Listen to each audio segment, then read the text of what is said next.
বাড়ির যা বলতেছে মানুষের বউ আমারও বউ, মানুষের বউ আমারও বউ। তো বউ বলতেছে তুমি বউ বউ করে কাকা, তুই বউ না, তুই তো আজ 30 বছর ধরে তোর সাথে ঘর সংসার করতেছি, একটা দিনে তো তুই পানি সিদ্ধ করে বয়েল করে আমাকে গোসল করা দিলি না। আর হুজুরের বউ হুজুরের পানি বয়েল করিয়া সিদ্ধ করে গোসল করা দেয়। তা বউ বলতেছে তোমার কি আমার হাতের গরম পানি দিয়ে গোসল করার এতই শখ? শখ তো করেই। ঠিক আছে আজকে তোমাকে গোসল করাবো। ও বাঁশের লাড়কি বাঁশের খড়ি দিয়ে 15 মিনিট পরে পানি সিদ্ধ করছে। এই হাত দিয়ে দেখা লাগে যে লোকটার গায়ে পানি শোবে কি শোবে না। পাটখড়ি অর্থাৎ শোলা দিয়া পাটখড়ি দিয়া জোবের বেড়া বানাইছে দিবে। বউ ভাবছে যে স্বামী মনে হয় আপনার গোসল দেওয়ার জন্য পৌঁছে আছে। বউ করছে কি ওই পানি 15 মিনিট পরে সিদ্ধ করছে, হাত দিয়ে দেখে নাই, পানিও ভিতরে দেয় নাই। 15 মিনিট পরে সিদ্ধ করে বদনা ডুবো গরম পানি গাড়ির উপরে ডাইলে দিয়েছে। ওম্মা কয় উম্মুত করে বেড়া ভাঙিয়ে দৌ। না না, নেকি আছে, স্বামীক মাইরে কি নেকি কামাই করা যাবে নাকি? এদিকে আর এক বন্যা পানি নিয়ে বলতেছে আসো তোমার গোসল করা দেয়। স্বামী কয় যে তোর গোসলের পানি লাগবে না, এদিকে পিঠের চামড়া শেষ। মা বন্ধুর বলি মা, তোমার স্বামী যখন গোসলখানা যাবে মা, নামাজ পড়তে যাবে, তোমার স্বামী ওযু দিবে, তুমি তোমার স্বামীকে ওযু দেওয়া দাও। সুবহানাল্লাহ, একটু জোরে কোন। আমাদের বাংলাদেশে এমনও মানুষ আছে একামত উল্লাহ ছাড়া নামাজ আদায় করে না, একামত উল্লাহর সাথে নামাজ পড়ে। এরকম লোক আছে না নাই? অনেকই আছে। তা আমাদের এলাকায় বাড়ির পাশে অনেক বাড়ি মানুষের বাড়ির পাশে মসজিদ আছে না? কথা কয় না, আছে। ওই লোকটা জামাত একামত উল্লাহ ছাড়া নামাজ মানে একামত উল্লাহ সহ নামাজ ধরে। তো উনি ওযু দিচ্ছে, এর মধ্যে মসজিদে শুরু হয়ে গেছে হাইয়া আলাল সালাহ হাইয়া আলাল ফালা। লোকটা তাড়াহুড়ো করে ওযু দিয়ে ঘরের মধ্যে ঢুকে ওর পাঞ্জাবি আর বোর মেক্সি রয়েছে এক জায়গা। ও অত মার করে নাই, ওর পাঞ্জাবি থুয়ে বোর মেক্সি গায়ে দিতে দিতে মসজিদে চলে গেছে। ও তো মেক্সি গায়ে দিছে, পাঞ্জাবি মনে করে মেক্সি গায়ে দিছে। মেক্সিরও বড় হাত, পাঞ্জাবিরও বড় হাত, কথা কয় না। ওটাও ডোল না, ওটাও ডোল না, ওটাও বড়, ওটাও বড়। ও ওইটা মার করে নাই, ওর ইচ্ছে হলো আমি জামাত ধরবো। দৌড়া যায় ওই জামা কোনো রকম করে গায়ে দিয়ে মেক্সি গায়ে দিয়ে আল্লাহু আকবার করে দাঁড়াইছি। যে দাঁড়াইছে পাশে রয়েছে আদি সাহেব। আদি সাহেব টাকা দেয় যে পাঞ্জাবি গায়ে দেওয়া বাদ দিয়ে মেক্সি গায়ে দিয়েছি। আদি সাহেবের বাম পাশে যে আছে তাক মারছে কে নিয়ে হে আকার ইঙ্গিতেই কইছে কি কয় টাকা দেখ সলিমুদ্দি চাচা কি করছে। তখন হে এরকম দেখে যে পাঞ্জাবি বাদ দিয়ে মেক্সি গায়ে দিয়েছি। মানে পাশে যতগুলি লোক আছে ইমাম বাদ দিয়ে পিছনে সব মানুষের নামাজ 12 আনা শেষ, খালি ইমামের নামাজটা আছে।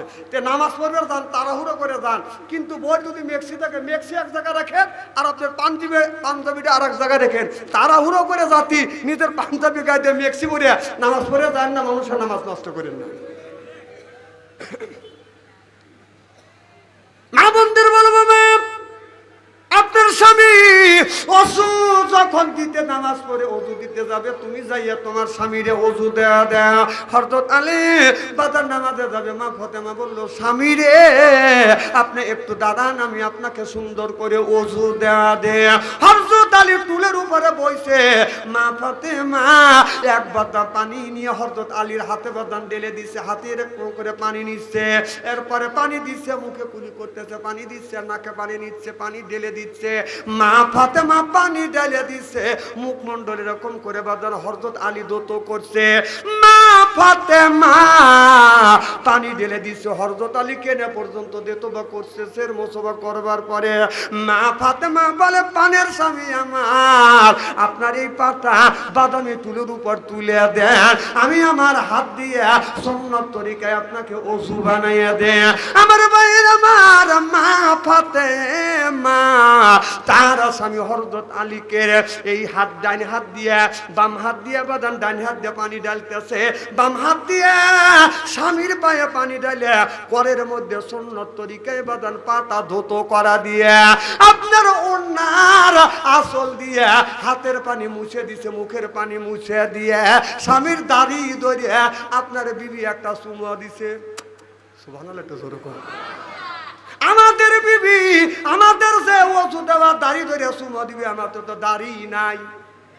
কথা কন না কে 70 বছরিয়া বুড়া মানুষ মুখের দাড়ি কাটে 7 প্যান লাগাইয়াছে ভাই রাস্তা দিয়ে হাতে মুখে মনে নায়ক নায়ক বাপ কথা কন না কে 70 বছরিয়া বুড়া মানুষ মুখের দাড়ি কাটে এরকম লোক আছে না নাই ছেলের বয়স 20 বছর তার কালো পরা দাড়ি বাবার বয়স 60 বছর বাবার কালে বাদান দাড়ি নাই ছেলের বয়স 20 বছর কাল পরা দাড়ি গায়ে পাঞ্জাবি বাবার বয়স হলো 60 বছর মুখে দাড়ি নাই গায়ে হলো হাফ শার্ট ফুল শার্ট রাস্তা দিয়ে হাঁটে গেলে মানুষ ছেলেকে বলে চাচা বাপে বলে ভাই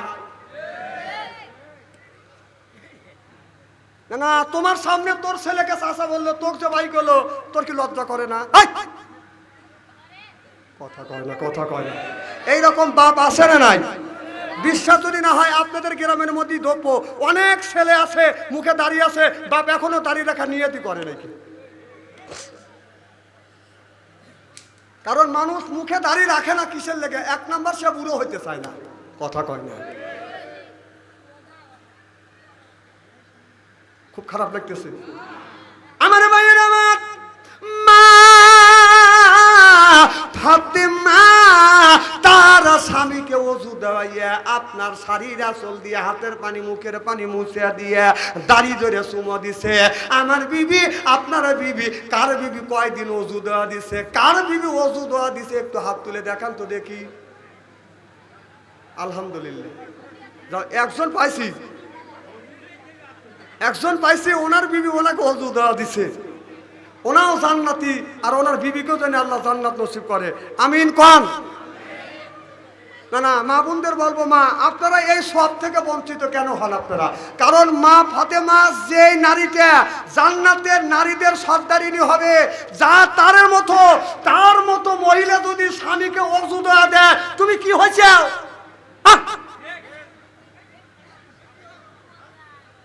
আজকেই যাবেন আজকেই স্বামীকে ওযু দেওয়া দিবেন আপনারা নিয়ত করেন ইনশাআল্লাহ জোরকান ইনশাআল্লাহ যায়েন নে পাও দোয়া দিবিনি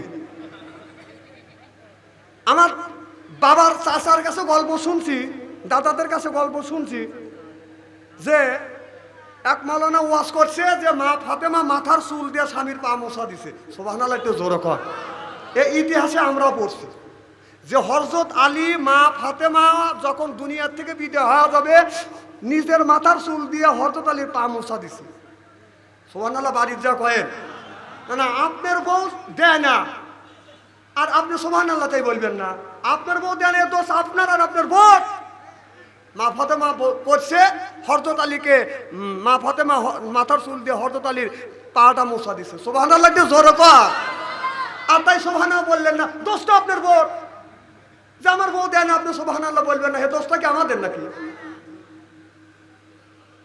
তে আগের জামানায় কিন্তু মানুষ এত স্যান্ডেল ছিল না এখন প্রত্যেকটা মানুষের স্যান্ডেল জুতো দিয়ে 4-5 জোড়া এক একজনের কথা কন আর আগে আমরা দেখছি হাজি সাহেব খালি খরম আছিল তাই ছিল না 10টা যদি 7 পরিবারে যদি 7 জন লোক থাকছে একটা থাকছে খরম এই খরম একজন ওযু দিয়ে হাত পা দিয়ে ঘরে খাটের উপরে উঠছে আর একজন খরম লিছে সিরিয়াল ধরে থাকছে তাতে 7-8 জন খরমে পা দিয়ে দুধি খরম গরম হয়ে গেছে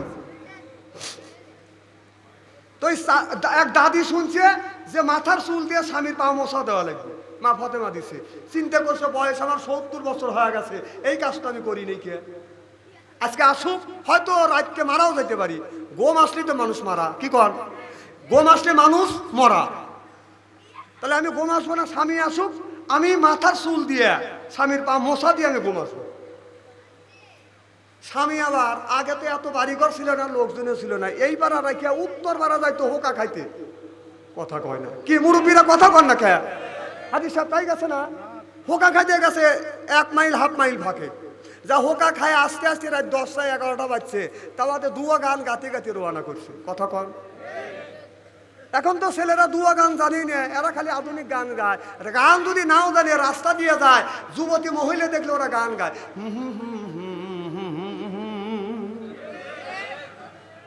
এরকম যুবক আছে না আছে তো এখন ওই বুড়ো মানুষ হোকা খায়া আসতে দেরি হয়ে গেছে বুড়ি বুড়ার জন্য অপেক্ষা করতে করতে বুড়ি ঘুমো পড়ছে। এদিকে বুড়া হোকা খায় রাস্তা দিয়ে হাঁটতেছে, খালি পায়ে আসতেছে। আর এখন তো প্রত্যেক বাড়ি টয়লেট হলো বাড়ির মধ্যে, কথা বোঝেন না। আর তখন টয়লেট ছিল না, রাস্তায় রাস্তায় টয়লেট করতো, আইলে আইলে টয়লেট করতো, খেতে খেতে টয়লেট করতো। কতক্ষণ আপনি সব কথা কি আমি অবস্থা বলতেছি, এটা কয় বছর আগে আমরাই দেখছি।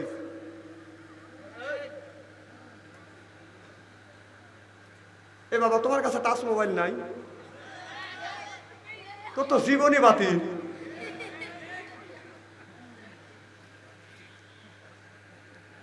অসুবিধা হচ্ছে, চলবে তো ইনশাল্লাহ। আচ্ছা, কি জন্য বলতেছিলাম, ওই দাদা রাস্তা দিয়ে হাইটে যাচ্ছে, ওই মানুষের দিনের বেলা পায়খানা করছে অন্ধকার, উনি জাতি যে পাড়া মারছে, বাচ্চা নরম নরম দিয়ে বাচ্চা সিটে উঠছে, উঠে আদানের সাথে 3-4টা মোচড় দিছে। কথা বোঝে না রে। পায়ের নিচে যদি খারাপ কিছু পড়ে, ময়লা যদি পড়ে, গোবর টবর যদি পড়ে, লাভ দিয়ে উঠে মানুষ এরকম পা দিয়ে মোচড় দেয় না? কথা কন। উনি পা দিছে, গোবর মনে করে একটা সিটে উঠছে, এরকম মুছছে। ওটা যে মানুষের পায়খানা, ও তো অত বোঝে নাকি। চিন্তা করছে, রাত হয়ে গেছে, রাতে বুড়ি ঘুম এসে গেছে, ও শালার সাথে পা মুছে শুয়ে পড়ছে। বুড়ি এখন তাকাতে আছে, বুড়ো টান টানো শুয়ে রয়েছে। ও বুড়ো, তোমাকে পা দোয়া দেবো, মাথার চুল দিয়ে মোজা দেবো। কাই বুড়ি, শীতের দিন রাতে ওখানে পা আমার দোয়ার জোনায় ঠান্ডা পানি দিয়ে, আমি শালার উপরে পা মুছেছি। কাতালি তুমি টানো আর শুয়ে থাকো, আমি আমার কাজটা করি। মাথার চুল দিয়ে ওই বুড়ি করতেছে, বুড়োর পাটা মোছা দিছে। কর্তার মশা দিয়ে যে সুগের গাছে চুল বালিশের উপর রাখছে, এদিকে গুগু গন্ধ বার হয়েছে। বুড়া বলে, বুড়ি রে, সারাদিন কষ্ট করছি, আর রাতে আমি যখন শুতে আসছি আর পায়খানার গন্ধ পাওয়া যায়। বিবি পায়খানা করলো, কে বাতি লাগা। এবার বাতি লাগাইয়া এই বুড়া আর বুড়ি পায়খানা বাদান তন্ন তন্ন করে খোঁজে, বাদান পায়খানা পায় না। এবার বুড়ি বলে, বুড়ো আরে এখন তো পায়খানা পাই না, কয় শুয়ে পার। আবার যখন শুয়েছে তারপরে গুগু গন্ধ। বুড়ো লম্বা উঠছে, বুড়ি রে, সারাদিন কর্ম করছি, কাজ করছি, রাতেও যদি গুড় যন্ত্রণায় যদি ঘুম না পারতে পারি। আমার কথা কি বুঝতেছেন নাকি? আবার তন্ন তন্ন করে খুঁজছে, খুঁজে পায় নাই। বুড়ি কি করছে, এই চুলটা বুড়ি ওই চুলটা বুড়োর আপনার বালিশের উপরে দিছে। বুড়ো যখন ডাইন হাতটা চুলের উপরে দিছে, মাথা রাখছে, এখন হাতে দেখে আটা আটা, হাত দিয়ে দেখে আটা আটা। কথা বুঝতেছেন না? ওই যে মল রয়েছে, গুড় হয়েছে, বুড়ির হলো বাদান। কথা বোঝে না রে।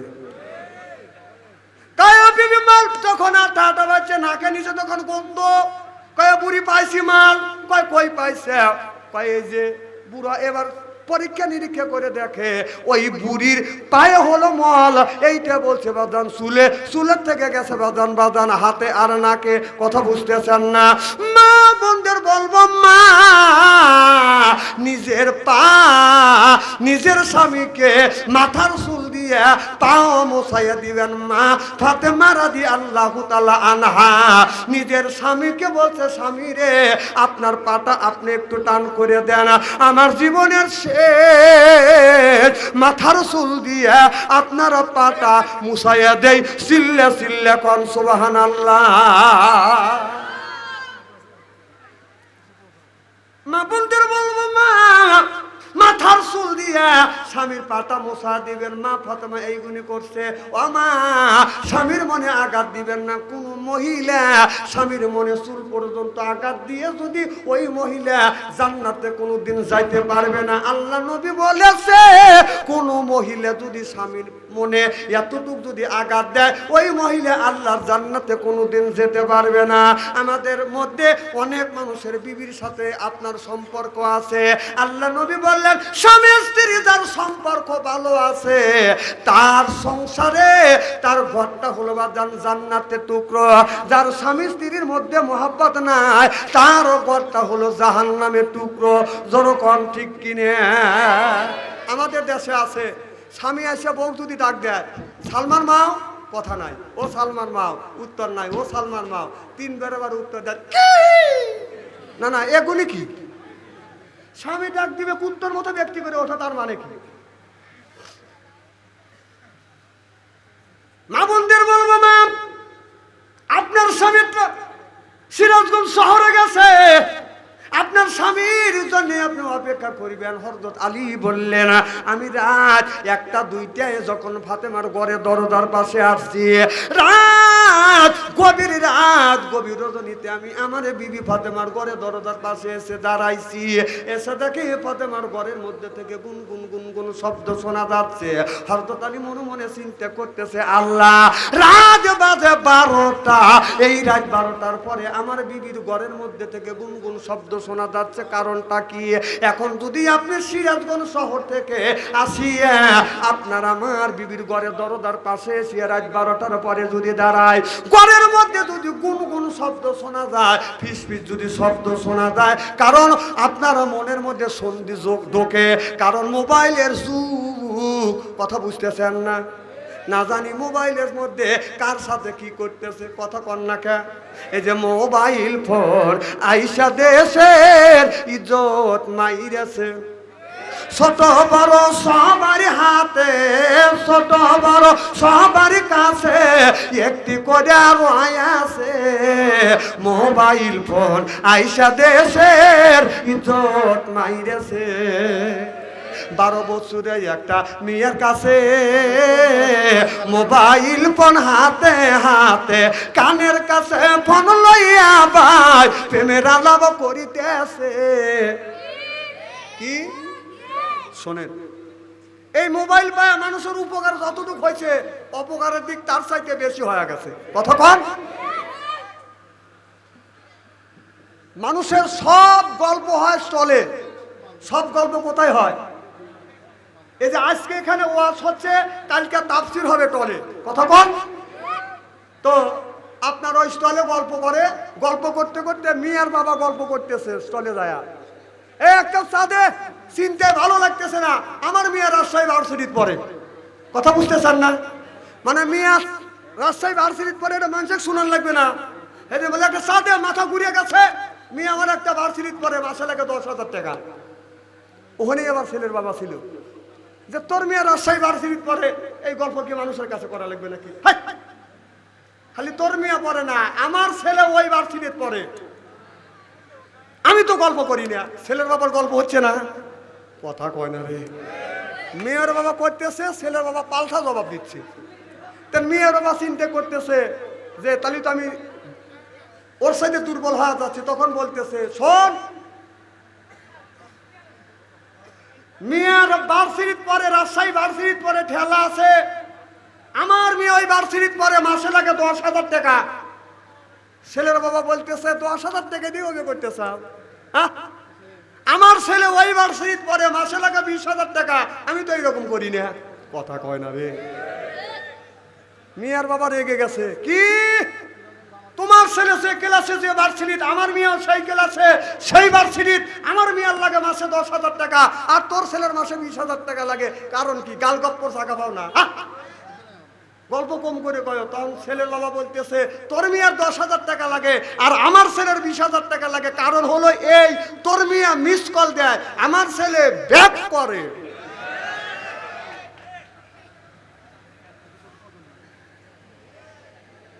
অসুবিধা হচ্ছে, চলবে তো?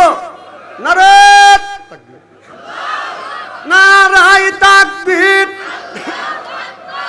আমার ভাইরা, কুল্লু নাফসিন যায়কাতুল মউত, প্রত্যেকটা মানুষের মরণের স্বাদ বাদন গ্রহণ করতে হবে। আমরা যারা এখানে আসছি, এমন কোন মানুষ নাই তার মা বাবা আত্মস্বজন বাদন মরে নাই। একজন ব্যক্তি যাইয়া এক আল্লাহর ওলির কাছে যা বলে, ও গো আল্লাহর ওলি, আমি যেন এই দুনিয়ায় বেঁচে থাকতে পারি, এইরকম কোন আমল আছে কিনা?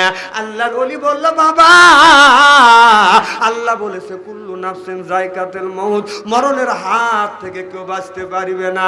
লোকটা যাইয়া আল্লাহর ওলির পা ধরে জড়া ধরে বলে, আল্লাহর ওলি গো, আমার মরণ দেখে ভয় লাগে, কারণ আজরাইল আলাইহিস সালাম আসবে, আসমানে মাথা রাখবে, আর জমিনে পা রাখবে, রাখিয়া মানুষের রূহ তো কবজ করিবে। কবি বলেছে ওই মানুষটা মরণের সময় আপনার পিপাসা লাগবে, আর সাত দরিয়ার পানি বাদান ওই কণ্ঠের মধ্যে যদি ডালা যায়, লোকটার কোনোদিন পিপাসা নিবারণ হবে না। কবি বলেছে হাতে দরিয়া গাছে বাসা তালিমা, সর্বতে দিদারে বাইয়া আবলু বেমা বুবে মা।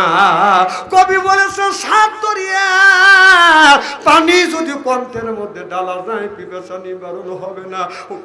আল্লাহর ওলি আমার মৃত্যু দেখে ভয় লাগে, দেখো মরণের হাত থেকে বাঁচা যায় কিনা। আল্লাহর ওলি বলল বাবা মরণের হাত থেকে বাঁচা যায় না। তখন আল্লাহর ওলির পা ধরে জরা বলে আল্লাহর ওলি গো, আপনি আল্লাহর ওলি একটা ব্যবস্থা করেন। আল্লাহর ওলি বললেন বাবা রে, আমি একটা ব্যবস্থা করি বাবা, তুমি একবার এই যে শিশি দিলাম, এই শিশিটা নিয়ে এক বাড়িতে যাইবে, যেই বাড়ির আত্মস্বজন কোনো মানুষের, ওই লোকটার আত্মস্বজন, মা বাবা আত্মস্বজন, দাদা দাদি নানা নানি বংশের মধ্যে কোনো লোক তার মারা যায় নাই, সেই বাড়ির থেকে যদি তুমি এক শিশি পানি নিয়ে আসতে পারো বাবারে, তাহলে আমি বলে দিব তুমি বেঁচে থাকবে। এবার লোকটা আপনার সিরাজগঞ্জ জেলার মধ্যে প্রত্যেকটা গ্রামে যাইয়া জিজ্ঞাসা করে আপনার বাড়িতে কেউ মরছে, কেউ কয় দাদা মরছে, আর এক বাড়িতে যা বলে তোমার কি কেউ মরছে, কয় আমার নাতি মারা গেছে, আর এক বাড়িতে গেছে তোমার কি কেউ মারা গেছে, বলে আমার চাচাতো ভাই মারা গেছে, আর এক বাড়িতে গেছে ভাইজান আপনার বাড়ির মধ্যে কি কেউ মারা গেছে, বলে আমার ফুফতি ভাই মারা গেছে। কারণ অর্থাৎ এই পৃথিবীর মধ্যে এমন কোনো মানুষ নাই তার বাড়ির একজন নাই একজন আত্মস্বজনের মধ্যে মারা যায় নাই, এইরকম মানুষ আছে না না। এবার লোকটা আপনার এই রকম দিনের পর দিন মাসের পর মাস বাদাম চলে গেছে, 3 মাস পরে ব্যর্থ হইয়া লোকটা কানতে কানতে আল্লাহর ওলির কাছে এসে হাজির হয়ে গেলেন।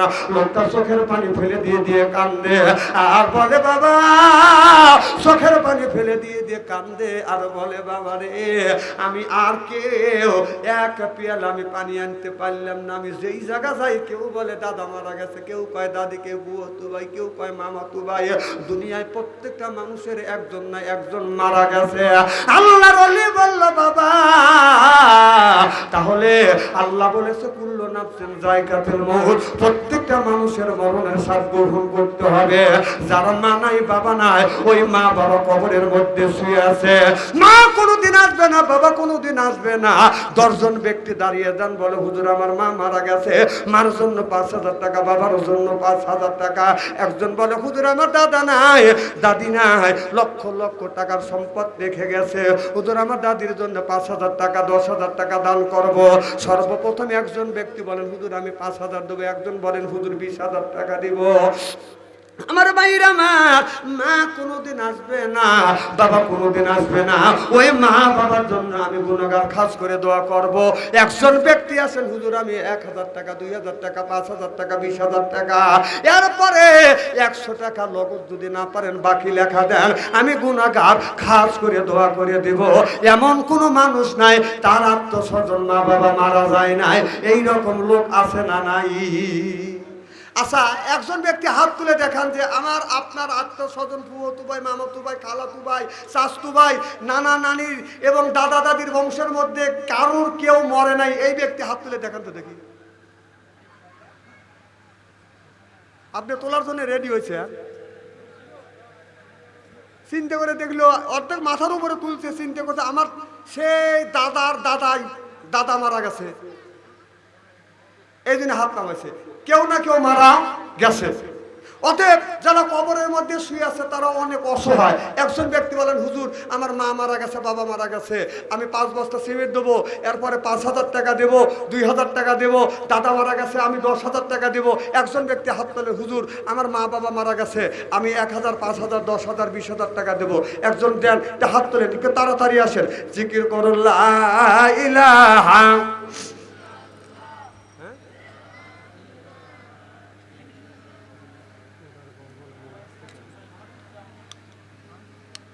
হয় না লা ইলাহা।